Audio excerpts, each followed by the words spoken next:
The question is, whenever you're making friends, should you present yourself authentically from the very beginning, or should you present a more guarded up version of yourself and then slowly reveal yourself in layers over time?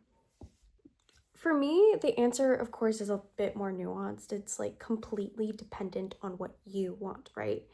And for me personally, I guess I'll like set myself up as an example, but I choose to present myself authentically from the beginning because for me to consider you a friend, I would have to be able to say that I 100% can be my complete self around you. Like, I can go 1 second spewing brain rot, right? And then in the next, like, I can talk about like academics or like our upcoming exam or have meaningful and deep and reflective conversations like this, right? Where it's like, ugh, can this thing like adjust? So the downside of that, right, is whenever you do present yourself authentically, obviously you're going to have less friends because not many people are going to vibe with like all sides of yourself, right? So the way I see it, it's like quality over quantity, and I hate using the word quality in this case because it's insinuating or like implying that um the friends you make through the other process are of lesser quality, but that's just kind of like the short and sweet version of summarizing this, right? So you could kind of get where I'm going with this. With the second process where you keep like the guarded up version of yourself first, and then depending on the vibe that you're sensing or depending on the dynamic and what you believe the other person would value in a friend, you tailor yourself to be that person through like hiding other parts of yourself or just, changing yourself up a bit, right? Um, that process would guarantee that you have more friends. And another plus side of that is, of course, you would have different people that you could go to for different things. Like if I wanted to study, I could go with that person, or if I wanted to take Pinterest-esque photos, I can go with another person. Or if I wanted to have like a lighthearted, fun and jolly and goofy time, I would go with another person, right? And I guess again to emphasize the difference between the two, for the people that present themselves authentically from the beginning, I think those people would love to look around a room and say, like, there's not many people here, but all of these people know me inside and out. They know all sides of me. Um, and this relates back to my last video that I posted, which is like the breadth over depth kind of social orientation. And for the other person who presents themselves as a the guarded up version and then slowly reveals themselves, they would probably like to look around a room and say, there's a lot of people in here and they're all my friends, right? So again, it's not like there's a right or wrong answer.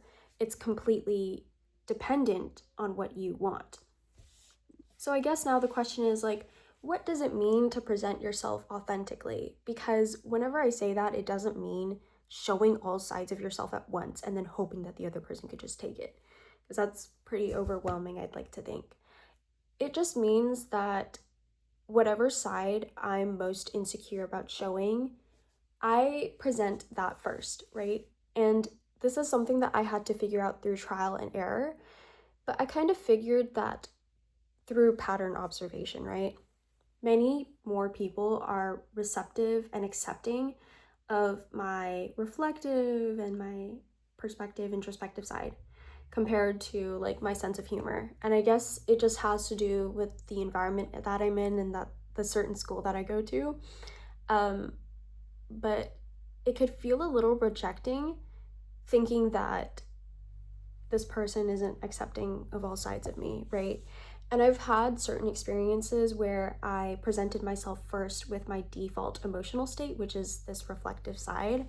And then later on, when they saw me on another day when I was more energetic, they were a little off put by my sense of humor. And when I say that, it sounds like my humor is like racism and like homophobia, and it's like really bad. But all I mean is that like, all my humor is like brain rot. Like I just say things like you silly little bakachan or like you silly little goose. And I guess that can come off as like attention seeking to like different people, but I've always been like that growing up and I just feel really happy and at ease whenever I do random stuff like that. And on another side, it can feel really draining for me to utilize the other process. And again, there's no right or wrong answer. It's just something that you have to figure out and navigate on your own.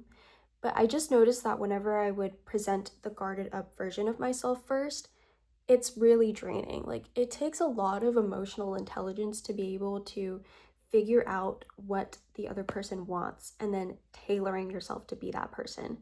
And then whenever you're hanging out, it's also nerve wracking because, like, what if another side of me that I've been keeping hidden comes out and they're a little off put by it? It can feel really rejecting and it can feel like a huge attack on my self worth. So I just kind of realized that for me personally, I would rather deal with the rejection or distance up front versus like investing myself emotionally into this person and considering them a friend, only to realize that once they see another side of me, they don't like me for who I am and like me in totality, right? And I don't want to hide parts of myself just to keep you in my life. But that's for me personally. So again, I think that's all I had in terms of like this topic. I hope that helps somebody out there and I'll see you in the next one. Bye.